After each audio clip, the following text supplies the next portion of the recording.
What's going on, everybody? My name is Alex Freeberg, and in today's video we're going to be discussing the top 5 reasons why you should not become a data analyst.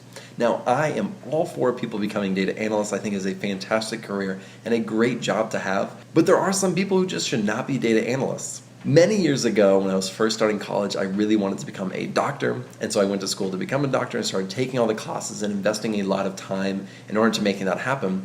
And then I got my first internship at an actual hospital, and let me tell you, that changed my mind completely on what I wanted to do with my life, because I realized I did not handle blood well, and apparently that's something that you kind of need to handle well in order to become a doctor. And so I was kind of at a crossroads of whether or not I really wanted to continue in that profession or wanted to look elsewhere.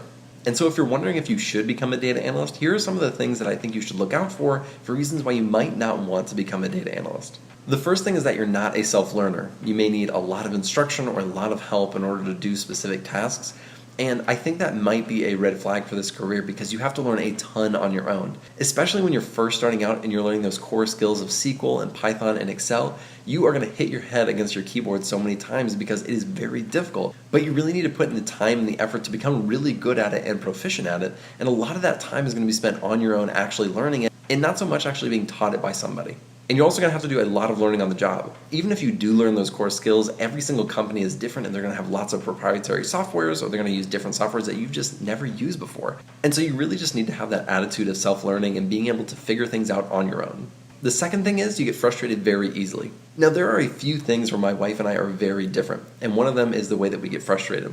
And so I am the type of person who I like to try every single option before I actually start getting frustrated at something. So take our baby, for example. The baby cries a lot. And so when she's really fussy, I will try to swaddle her, I'll try to rock her, I'll walk her around, I'll walk her outside, I'll do lots of different things that I know have worked in the past. And then if all those things don't work, I might get a little frustrated.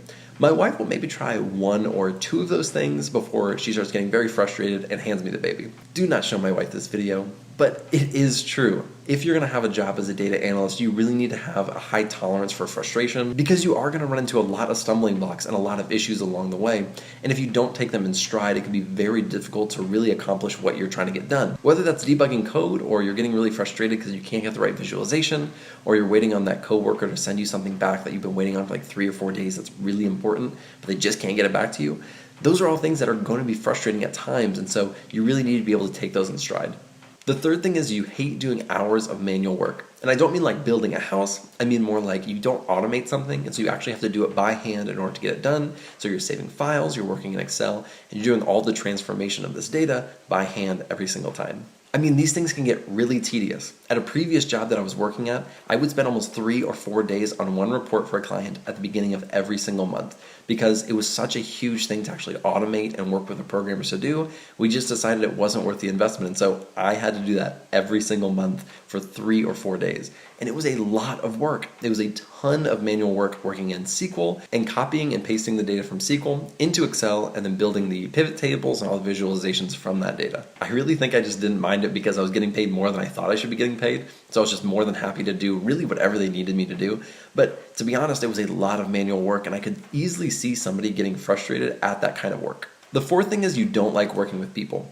There are almost no data analyst jobs I can imagine that you don't work with people a lot. Even if it's a completely remote job, you're going to have to be messaging and emailing and video chatting a ton of people every single day. And so that is a really, really core thing that you need to be good at, which is communicating. Oftentimes you're going to be working on a team with managers or developers or other analysts just like you. And so you're going to be working with people a lot and talking about deadlines and projects and tasks and all of these things. You may also have to talk with clients about getting access to their data or resolving issues. And so again, that's just more face-to-face time with clients. Or you may have to work with third-party vendors where you're either buying software from them or getting data from them. In any case, you're working with a lot of people. And so if you don't like working with people in general, this may not be the career for you. Number 5, which is our last one, is thinking that you're going to get really rich by being a data analyst. I think a lot of people look at the later stages of a career and see how much money they're making and think about all the money that they're going to make when they get into that career. But the truth is oftentimes when you first start out, you are not making a lot of money and you are not going to become rich quick. Oftentimes those mid-level or senior level positions do pay well, but when you're first starting out or even up till 5 or even 10 years in, you may be making under $70,000. I would not be expecting $120,000 or $150,000 anytime soon, but the people who do make that much are really focused on building their skills and building their domain knowledge. And then later on in their career, they do make that much.